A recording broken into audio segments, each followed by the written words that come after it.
Assalamualaikum warahmatullahi wabarakatuh. Salam sejahtera bagi kita semua. Perkenalkan, nama saya Ila Utami dengan NPM 2019-21500-409 dari kelas R7E. Yang terhormat Bapak Irwan Siagian MPD selaku dosen pengampu mata kuliah pragmatik. Video ini dibuat guna memenuhi tugas mata kuliah pragmatik. Pada kesempatan kali ini, saya akan membahas materi tentang maksim kearifan. Berikut ini isi pembahasan dari materi maksim kearifan. Yang pertama ada kesantunan berbahasa, yang kedua ada hakikat maksim kearifan, yang ketiga ada tujuan maksim kearifan, yang keempat ada segi negatif dan segi positif maksim kearifan. Yang kelima ada jenis-jenis ujaran dalam maksim kearifan. Yang keenam ada pelanggaran kesantunan berbahasa. Yang ketujuh ada pelanggaran maksim kearifan. Dan yang terakhir yang kedelapan ada skala kesantunan maksim kearifan, yaitu cost benefit scale. Selanjutnya masuk ke pembahasan yang pertama, yaitu kesantunan berbahasa. Menurut Marlinda, tahun 2016, halaman 7 sampai dengan halaman 8, kesantunan berbahasa adalah kesantunan yang berkaitan dengan bahasa yang halus dan baik, serta kata etiket berkaitan dengan adat sopan santun. Maksud dari teori di atas adalah kesantunan berbahasa menuntut peserta pertuturan harus menggunakan prinsip kesopanan dalam bertutur, sehingga kalimat yang dituturkan terdengar santun dan tidak menyinggung mitra tutur. Berikut contoh dari kesantunan berbahasa. Guru, selamat pagi Ila. Ila, bisa bantu ibu mengambilkan buku bahasa Indonesia di meja ibu? Ila, selamat pagi ibu. Bisa ibu. Pada contoh tuturan di atas merupakan kesantunan berbahasa yang diterapkan oleh penutur karena di dalam tuturan tersebut terdapat kata sapaan, pemakaian basa-basi, serta pilihan jawaban, sehingga komunikasi di atas dapat terbina dengan harmonis.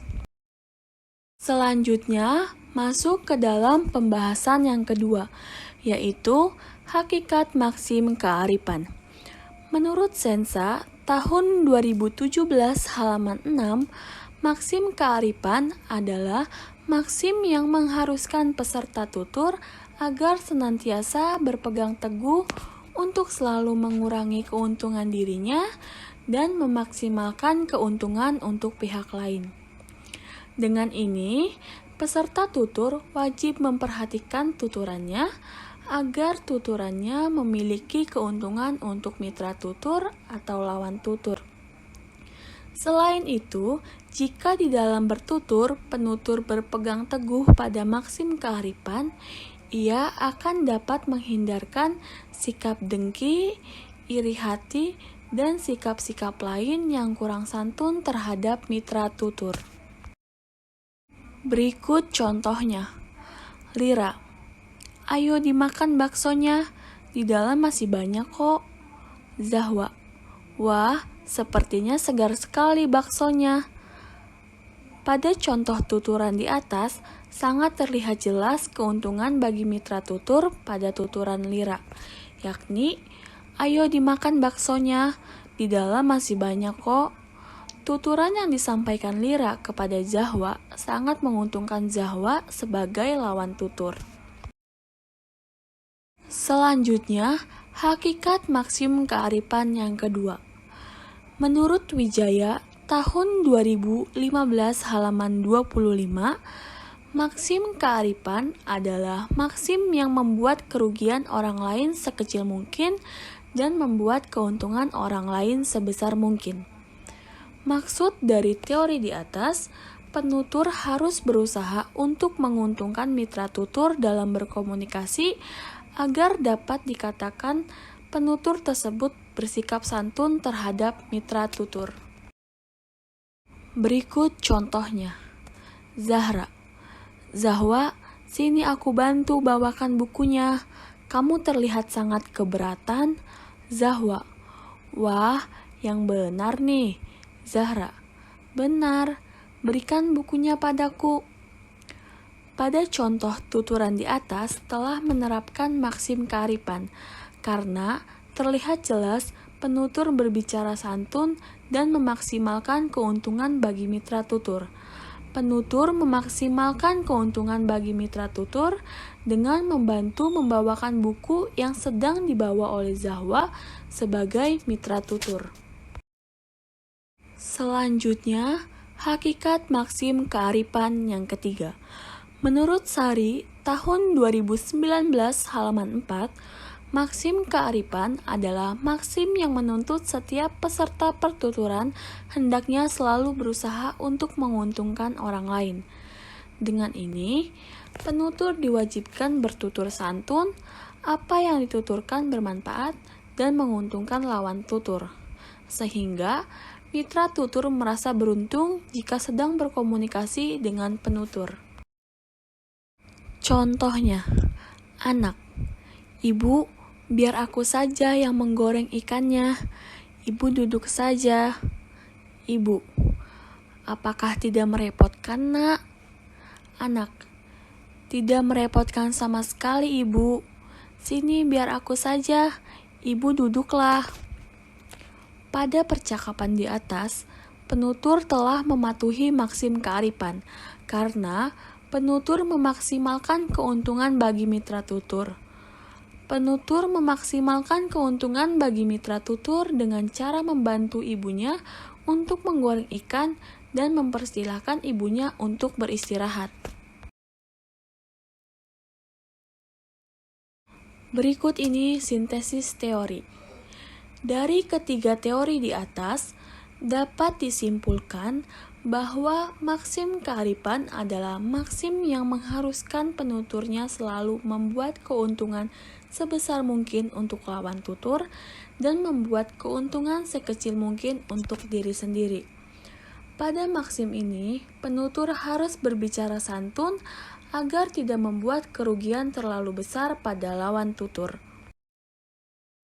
Selanjutnya masuk ke dalam pembahasan yang ketiga, yaitu tujuan maksim kearifan. Tujuan maksim kearifan adalah untuk membuat keuntungan lawan tutur sebesar mungkin.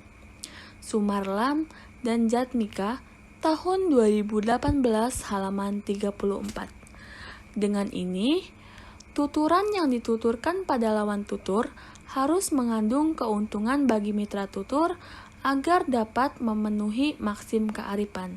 Selain itu, dengan adanya tujuan dari maksim kearifan ini, peserta pertuturan akan lebih menjaga tuturannya untuk tidak saling mengejek, saling mencaci, atau saling merendahkan agar tuturannya dapat menguntungkan mitra tutur. Contoh tujuan maksim kearifan. Ica, silakan masuklah, kita makan bersama. Ila, wah, saya jadi tidak enak. Ica, tidak usah tidak enak, masih banyak makanan di dalam. Ayo masuk. Pada contoh tuturan di atas, terdapat percakapan yang dilakukan oleh Ica dan Ila. Di dalam tuturan tersebut, terlihat dengan jelas bahwa yang dituturkan Ica sangat memaksimalkan keuntungan bagi Ila sebagai mitra tutur. Selanjutnya masuk ke dalam pembahasan yang keempat, yaitu segi negatif dan segi positif maksim kearifan. Maksim kearifan memiliki dua segi, yaitu segi negatif dan segi positif. Segi negatif, buatlah kerugian lawan tutur sekecil mungkin, dan segi positif, buatlah keuntungan lawan tutur sebesar mungkin.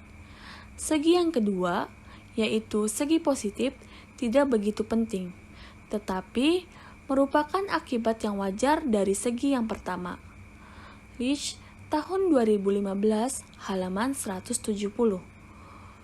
Maksud dari teori di atas, Maksim kearifan memiliki dua segi, yaitu segi negatif dan segi positif.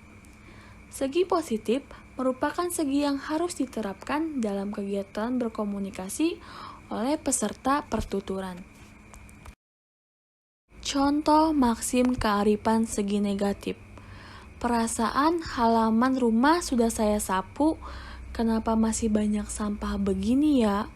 Harusnya punya anak diajarkan adab membuang sampah yang benar. Pada contoh di atas, penutur menyuarakan keluhan mengenai sampah-sampah yang berserakan di depan rumahnya. Jadi, pelanggaran maksim kearifan terdapat pada tuturan di atas karena penutur berusaha menyindir lawan tutur, yaitu tetangganya, karena anaknya suka membuang sampah sembarangan. Contoh maksim kearifan segi positif. Pemuda, silakan duduk Pak, Bapak terlihat sangat lelah. Bapak tua, tidak usah nak, nanti merepotkan, saya berdiri saja. Pemuda, tidak merepotkan Pak, mari Pak duduk. Pada contoh di atas, terdapat tuturan yang dituturkan oleh seorang pemuda kepada bapak tua saat sedang berada di kereta. Jadi, tuturan yang disampaikan pemuda kepada bapak tua bermaksud agar seorang bapak tua merasa nyaman dan dapat beristirahat di kereta.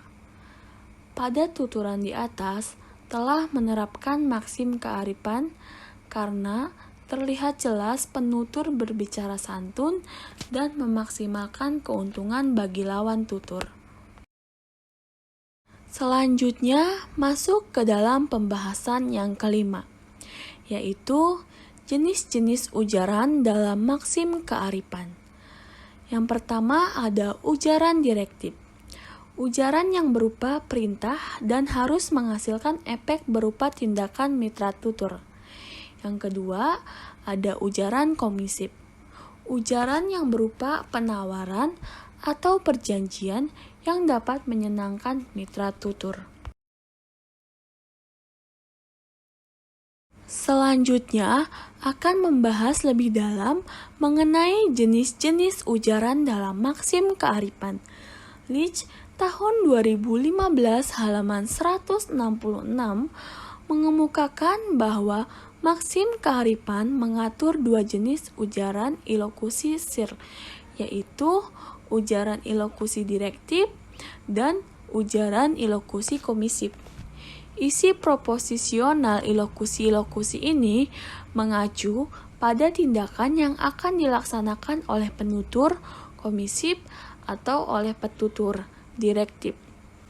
Yang pertama ada ujaran direktif. Menurut Hajijah dan kawan-kawan, tahun 2017 halaman 211, ujaran direktif adalah jenis ujaran yang dipakai oleh penutur untuk memerintah orang lain melakukan sesuatu tuturan. Tuturan ini meliputi memerintah, meminta, menyarankan, mengajak, memohon, menganjurkan, menuntut, dan memberi nasihat. Maksud dari teori di atas, penutur melakukan tuturan yang bertujuan untuk menghasilkan efek berupa tindakan yang dilakukan oleh petutur. Contoh ujaran direktif. Fariza, tolong ambilkan pensilku di meja depan. Dinda, baik Fariza. Pada contoh tuturan di atas termasuk ke dalam ujaran direktif, karena penutur memerintah mitra tutur untuk melakukan sesuatu, yaitu mengambilkan pensilnya di meja depan. Jenis ujaran ilokusi ini sering dapat dimasukkan ke dalam kategori kompetitif. Karena itu, mencakup kategori-kategori ilokusi yang membutuhkan sopan santun negatif.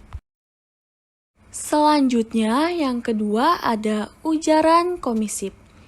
Menurut Nirmala, tahun 2017 halaman 143, Ujaran komisif adalah ujaran yang terikat pada suatu tindakan di masa depan, berisi hal-hal yang menyenangkan atau bersifat positif.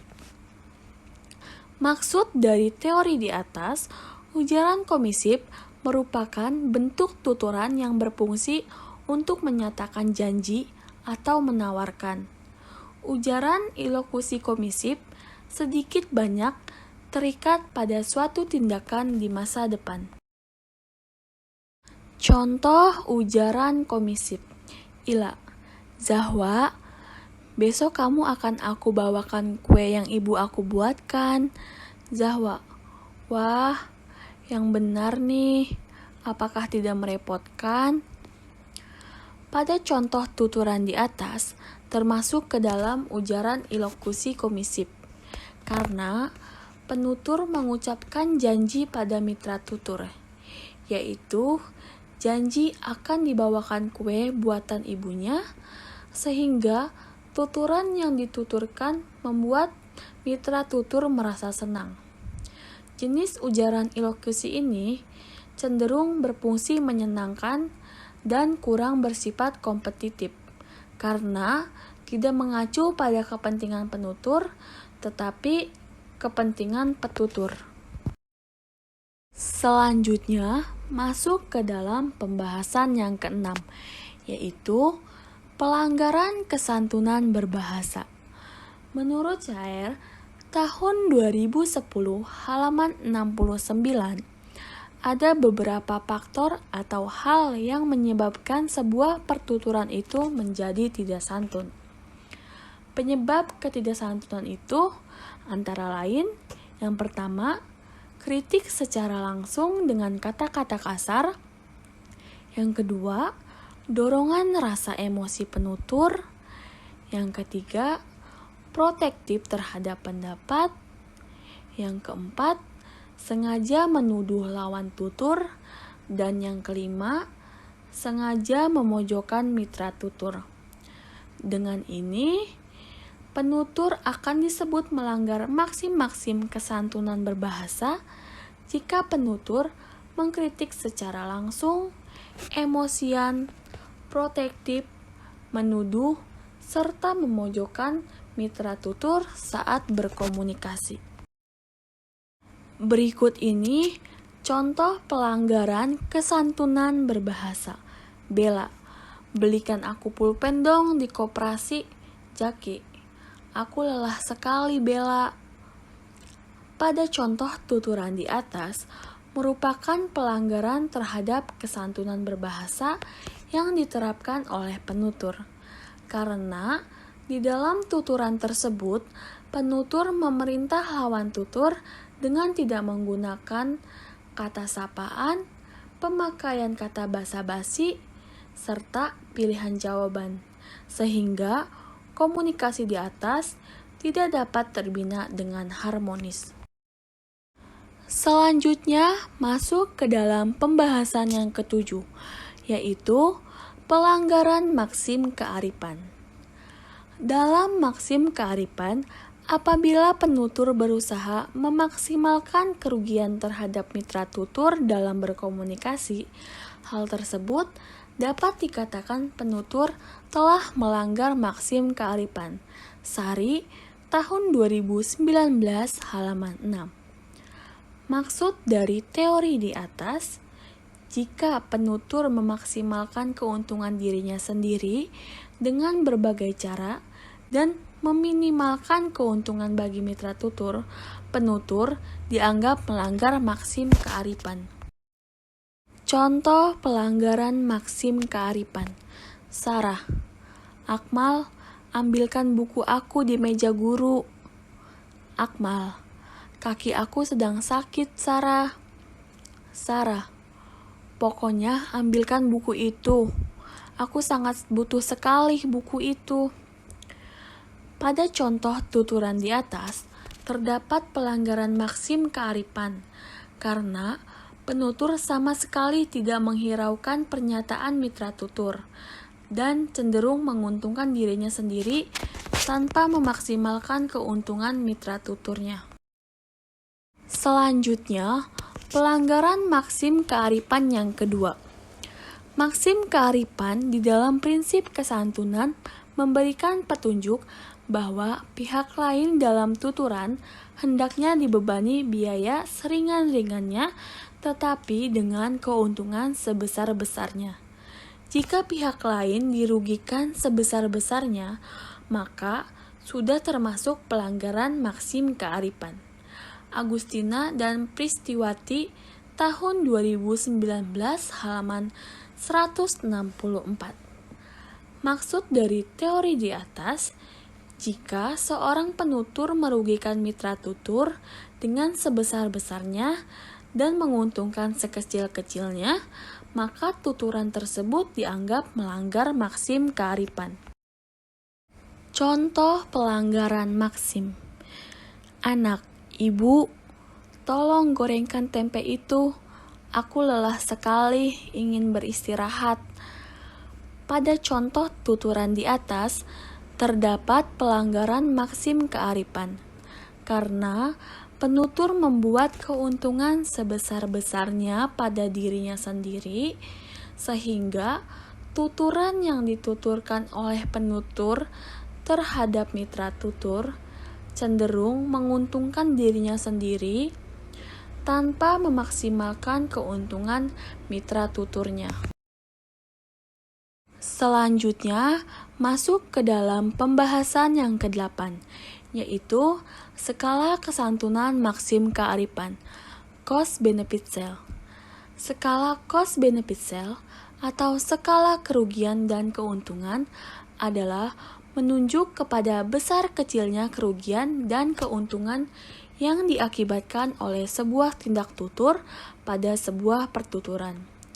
Semakin tuturan tersebut merugikan diri penutur, akan semakin dianggap santunlah tuturan itu. Santoso, tahun 2016, halaman 4. Dengan ini, penutur harus membuat kerugian sebesar mungkin untuk dirinya dan membuat keuntungan sebesar mungkin untuk lawan tutur, agar semakin dianggap santun oleh lawan tutur. Contohnya, biar saya yang mengerjakan, Pak. Bapak istirahat saja, sudah malam. Bapak, tidak usah, Nak, nanti merepotkan. Anak, sudah, Pak, tidak apa-apa, tidak merepotkan kok. Saya malah senang bisa membantu Bapak. Pada contoh di atas, penutur memaksimalkan keuntungan lawan tutur dengan memintanya untuk beristirahat dan memaksimalkan keuntungannya dengan menggantikan pekerjaan orang tuanya. Berikut simpulannya. Maksim kearifan merupakan peraturan yang diperlukan oleh peserta tutur dalam berbagai bentuk komunikasi yang santun. Kesantunan berbahasa dalam maksim kearifan ini sangat diperhatikan karena sangat mempengaruhi tuturan. Maksim ini menjelaskan bagaimana penutur harus bertindak santun dalam bertutur. Maksim kearifan mengatur dua jenis ujaran ilokusi SIR, yaitu ujaran direktif dan ujaran komisif. Maksim kearifan mewajibkan peserta tuturnya agar memaksimalkan keuntungan bagi mitra tutur dan meminimalkan keuntungan bagi diri sendiri. Jika penutur memaksimalkan keuntungan bagi dirinya sendiri dan meminimalkan keuntungan bagi mitra tutur, penutur dianggap melanggar maksim kearifan. Untuk mengukur kepatuhan dalam maksim kearifan menggunakan skala kesantunan yaitu cost benefit shell.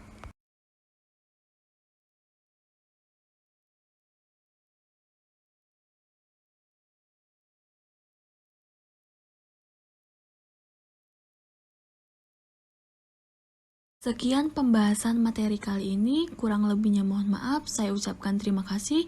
Wassalamualaikum warahmatullahi wabarakatuh.